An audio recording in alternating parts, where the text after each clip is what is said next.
വയനാട്ടിൽ മന്ത്രവാദത്തിന്റെ പേരിൽ ക്രൂരപീഡനം. പീഡനം നടന്നത് തിരുനെല്ലിയിൽ. തിരുനെല്ലി പനവല്ലിയിലെ 40 വയസ്സുള്ള ആദിവാസി സ്ത്രീയാണ് പീഡനത്തിന് ഇരയായത്. സംഭവത്തിൽ തിരുനെല്ലി പോലീസ് കേസെടുത്തു. വിവരങ്ങളുമായി അനൂപ് കെയാർ ചേരുകയാണ്. അനൂപ്, ഇത്തരത്തിൽ മന്ത്രവാദത്തിന്റെ മറവിൽ ക്രൂരപീഡനം നടക്കുന്നു. എന്താണ് ഇപ്പോൾ പോലീസ് പറയുന്നത്? മറ്റു വിവരങ്ങൾ എങ്ങനെ? മന്ത്രവാദത്തിന്റെ പേരിൽ ആദിവാസി സ്ത്രീയെ ക്രൂരമായി ബലാത്സംഗം ചെയ്തതായുള്ള സംഭവമാണ് വയനാട് തിരുനെല്ലിയിൽ നിന്ന് ഇപ്പോൾ പുറത്തു വരുന്നത്.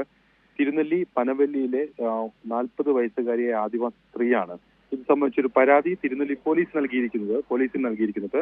കാട്ടിക്കുളം പുളിമൂട്ട് സ്വദേശിയായ വർഗീസ് എന്നയാൾക്കെതിരെയാണ് ഈ പരാതി നൽകിയിരിക്കുന്നത്. മാനസിക അസ്വാസ്ഥ്യം ഉണ്ടായിരുന്ന തന്നെ ഇത് മറയാക്കി ഇതിന് ചികിത്സ നൽകാമെന്ന് പറഞ്ഞ്, അല്ലെങ്കിൽ ഇതിന് മന്ത്രവാദത്തിൽ ചികിത്സയുണ്ടെന്ന് പറഞ്ഞ് ക്രൂരമായി പീഡിപ്പിച്ചു എന്നാണ് ഈ പരാതിയുള്ളത്. അതിൽ പ്രധാനപ്പെട്ടത് ഒരു കയ്യിൽ ഒരു ചരട് കെട്ടി ആ ചരട് അഴിക്കരുതെന്ന് പറഞ്ഞ് അത് അഴിച്ചാൽ മരണപ്പെടുമെന്ന് പറഞ്ഞും അതോടൊപ്പം മാനസിക പ്രശ്നങ്ങൾക്ക് മരുന്ന് കഴിക്കരുതെന്ന് പറഞ്ഞും അതിന് മറ്റു മരുന്നുകൾ നൽകിയുമൊക്കെയാണ് നിരന്തരം ഭീഷണിപ്പെടുത്തി തന്നെ പീഡിപ്പിച്ചത് എന്നുള്ളതാണ് ഈ പരാതിയിൽ പ്രധാനമായുള്ളത്. 2003, 2004 കാലഘട്ടങ്ങളിൽ തുടർച്ചയായി ക്രൂരമായ പീഡനം ഏറ്റുവാങ്ങേണ്ടി വന്നു എന്നാണ് ഈ സ്ത്രീ ഇപ്പോൾ ഈ പരാതിയിൽ പറയുന്നത്.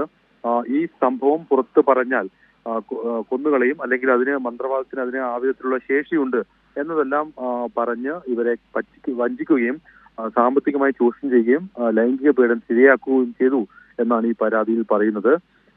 വീട്ടമ്മയെ, ഈ ആദിവാസി സ്ത്രീയെ വീട്ടിൽ ഒറ്റയ്ക്കിട്ട് അല്ലെങ്കിൽ മറ്റുള്ളവരുമായി ബന്ധപ്പെടുന്നത് പോലും അല്ലെങ്കിൽ സംസാരിക്കുന്നത് പോലും വിലക്കി ഇയാൾ ഈ തരത്തിൽ പീഡനം നടത്തി എന്നതെല്ലാമാണ് ഈ പരാതിയിൽ പറയുന്നത്. വളരെ ക്രൂരമായ പീഡനം നടന്നു എന്നുള്ള വിധത്തിലാണ് ഈ പരാതി സംഭവങ്ങൾ പരാമർശിക്കുന്നത്. ഏതായാലും തിരുനെല്ലി പോലീസ് ഇതുമായി ബന്ധപ്പെട്ട് ഇപ്പോൾ കേസ് രജിസ്റ്റർ ചെയ്തിട്ടുണ്ട് എന്നാണ് നാം മനസ്സിലാക്കുന്നത്.